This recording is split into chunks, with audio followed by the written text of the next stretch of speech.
Excellency Mr. Dadrich. I now give the floor to His Excellency Mr. Febrian Ruddyard, the Deputy Minister of Foreign Affairs for Multilateral Affairs of Indonesia. The floor is yours. Thank you, Mr. President. Mr. President, I wish to echo other delegation in welcoming you, Excellency, to this August gathering, and as well thank you for convening this important debate. I would also like to thank the Secretary General Antonio Guterres and Chairperson of the African Union Commission, Excellency Musa Faki Muhammad, for their briefing. We also welcome the presidential statement just adopted on the cooperation between the United Nations and the African Union.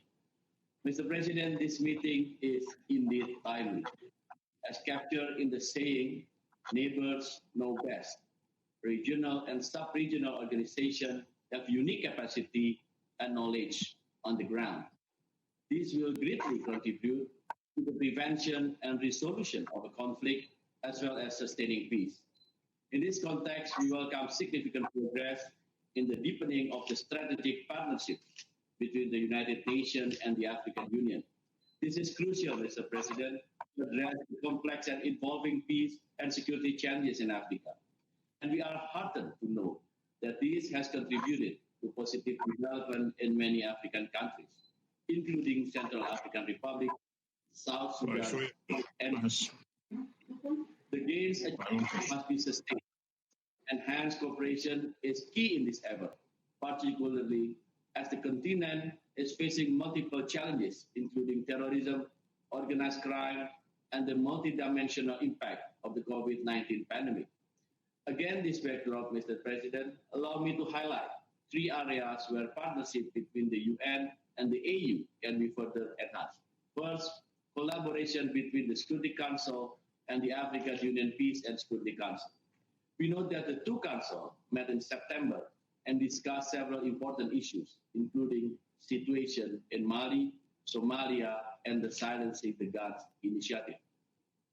We also appreciate the valuable role of the three African members of the Security Council in articulating the African perspective at the Council deliberation. We concur the Secretary General views on the importance to strengthen collaboration and conflict prevention. And in this regard, we commend the mediating role undertaken by the AU in several situations this year.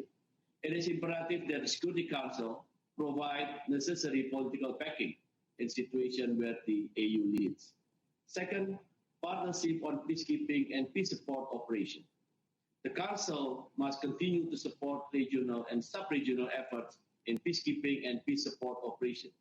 This can be done through, among others, exchange of knowledge, expertise, and training.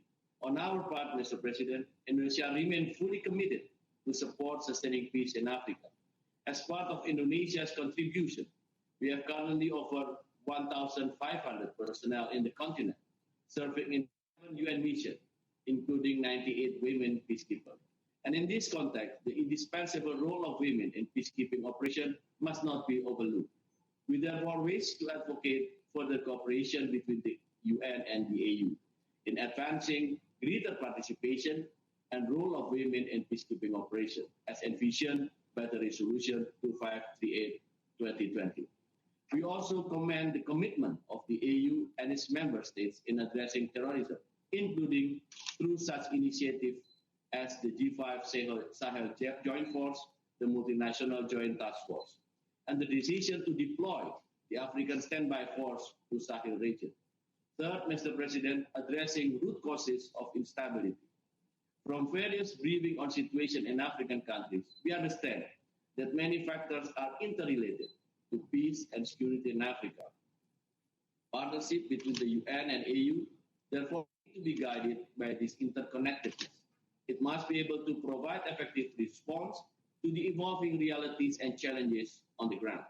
We welcome the joint UN-AU framework for enhanced partnership in peace and security, which acknowledges the importance of building national capacity to address the root causes of conflict. Such partnership need to be nurtured based on good faith, honesty, and sincerity. It must take also into account national priorities to ensure strong ownership and successful implementation. Lastly, Mr. President, from the year 1955, when we hosted the inaugural ASEAN-African Conference, Indonesia remained faithful in our unwavering support and solidarity to the African nation. And in this spirit, we wish to reaffirm our strong support to the noble pursuit of silencing the guns in Africa and the African Union Agenda 206 and realizing a conflict-free prosperous Africa. Rest assured, Mr. President, Indonesia's commitment to be a true partner for Africa will remain way beyond our tenure at the Security Council. I thank you, Mr. President. Thank you, Your Excellency, Mr. Ruddyard.